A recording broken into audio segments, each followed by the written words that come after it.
बाद में हमें एक टीवी शो के जरिए एक हॉन्टेड हॉस्पिटल की कहानी सुनाई जाती है। ये एक मेंटल असाइलम था जहाँ पर पागलों का इलाज किया जाता है, लेकिन यहाँ पागलों का इलाज नहीं होता था, बल्कि डॉक्टर रिचर्ड अपने बड़े ही भयानक एक्सपेरिमेंट्स कर करके अपने मरीजों को यहाँ पर मार दिया करते थे, यानी उनका मर्डर कर दिया करते थे। फिर एक दिन सभी मरीजों ने यहाँ से भागने का फैसला किया, लेकिन डॉक्टर रिचर्ड के लगाए मैकेनिज्म की वजह से भागने से पहले ही हॉस्पिटल के सारे दरवाजे खिड़कियाँ बंद हो गई और वो लोग इसी हॉस्पिटल में बंद होकर रह गए। सारे मरीजों ने मिलकर इस हॉस्पिटल को आग लगा दी, जिस आग में डॉक्टर रिचर्ड के साथ साथ उसके सारे मरीज भी जलकर वहीं पर मारे गए। लेकिन डॉक्टर रिचर्ड के 5 स्टाफ मेंबर उस आग से बचकर भागने में कामयाब हो गए थे।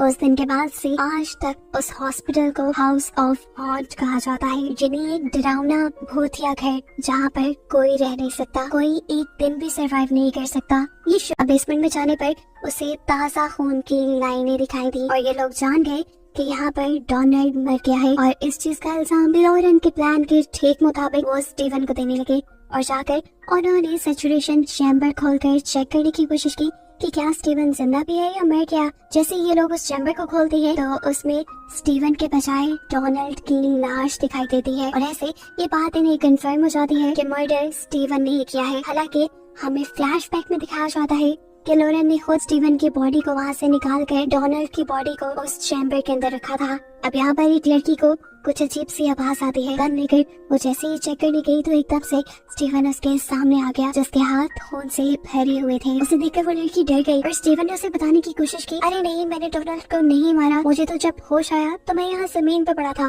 वो लड़की स्टीवन से इतना ज्यादा डरी हुई थी कि अब उसे स्टीवन की बातों पर यकीन नहीं था। उसे लग रहा था कि स्टीवन उसे भी मार देगा, इसीलिए कुछ भी होने से पहले वो स्टीवन को ही शूट करके मार डालती है। ये करने के बाद वो सभी लोग बेसमेंट से वापस ऊपर की तरफ चले जाते हैं और तब हमें देखने को मिलता है कि लॉरेन अब स्टीवन की लाश के पास आई और अजीबोगरीब बातें करने लगी। जैसे उसने स्टीवन की लाश को बताया कि मैंने तुमसे सिर्फ तुम्हारे पैसे के लिए शादी की थी और जिंदगी के कितने साल मुझे तुम्हारे साथ बर्बाद करने पड़ गए। ये सारी बातें सुनने के बाद एकदम से स्टीवन जिंदा होकर उसका गला पकड़ लेता है। वो इतने गुस्से में था कि उसने लॉरेन का सर उठाकर एक दीवार में पटक दिया और फिर दोबारा उसे मारने लगा। यहाँ पर वो लॉरेन को बहुत मारता है और फिर उसे दिखाता है कि उसने बुलेट प्रूफ जैकेट पहनी हुई थी, जिसकी वजह से वो मरा नहीं। इस सारे खेल की वजह से उसे लॉरेन की हकीकत तो पता चल गई। गुस्से में अब स्टीवन उसे उठाकर उस मेटल डोर के ऊपर मारता है, जिसकी दूसरी तरफ कोई ओपनिंग नहीं थी। हैरानकुन तौर पे हमने देखा कि वो मेटल डोर टूट गया और लॉरेन उसके अंदर चली गई। ये एक इंतहाई डरावना कमरा था जहाँ पर उसे एक के बाद एक ब्लैक शैडोज नजर आने लगे। यहाँ लॉरेन जैसे ही खड़ी होती है तो उसे पीछे दीवार की तरफ कोई अजीब सी चीज खींच लेती है और ये देखकर स्टीवन शॉक रह जाता है, क्योंकि ये सब उसके प्लान का पार्ट नहीं था। डरकर स्टीवन यहाँ से भागने के लिए एक दूसरा दरवाजा खोलता है तो उसे अंदर मरी हुई लड़की के बॉडी पार्ट्स दिखाई देते हैं, जो देखकर वो डर गया।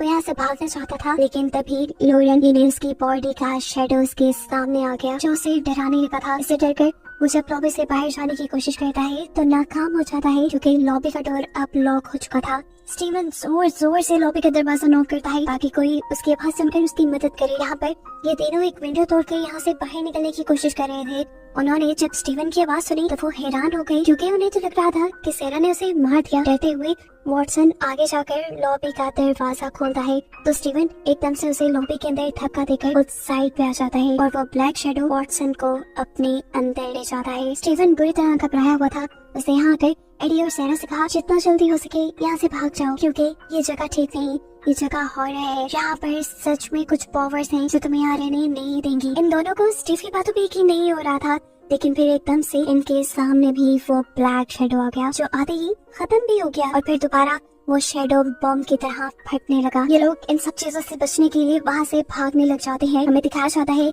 कि स्टीव अब भागकर एडिट में जाता है और वहाँ जाकर एक लीवर दबाता है, जिससे यहाँ का दरवाजा खुलने लगा था। ये खुलते देखकर उसने फौरन से चिल्लाकर सेरा और एडी को इस जगह से भागने को कहा, लेकिन तभी पीछे से उन दोनों को शैडोज दिखाई देने लगे जो उनको यहाँ रोकने की कोशिश कर रहे थे। इससे पहले कि ये शैडो सेरा को यहाँ पर रोक लेता, ठीक वक्त पर स्टीव यहाँ आकर उसकी जान बचाता है और उसे धक्का देकर इस बिल्डिंग से बाहर कर देता है और ये शैडोज स्टीव को ही अपने अंदर ले लेते हैं। जैसे ही शेडोज ने स्टीव को छोड़ा तो वो एक ममीफाइड बॉडी बन चुकी थी, यानी एक मिट्टी की बॉडी बन चुकी थी, जो हवा के चलते ही किसी धूल की तरह उड़ गई। यहाँ हम देखते हैं कि सेरा के यहाँ से निकल जाने के बाद एडी अभी भी यहाँ पे फंसा हुआ था। वो जल्दी से विंडो को खोलने की कोशिश करता है, लेकिन उसके बाहर निकलने से पहले ही विंडो बंद हो चुकी थी। अब तो उसे अपने पीछे भी शेडोज दिखाई दे रहे थे और उस शेडो के अंदर बहुत सारे चेहरे थे, उन सारे लोगों के जो यहाँ पर मरे थे। यहाँ पर ये सारे शेडोज उसे बताते हैं कि तुम्हारे डैड सबके जिम्मेदार थे। उन्होंने डॉक्टर रिचर्ड को अजीबोगरीब एक्सपेरिमेंट्स करने को कहा था।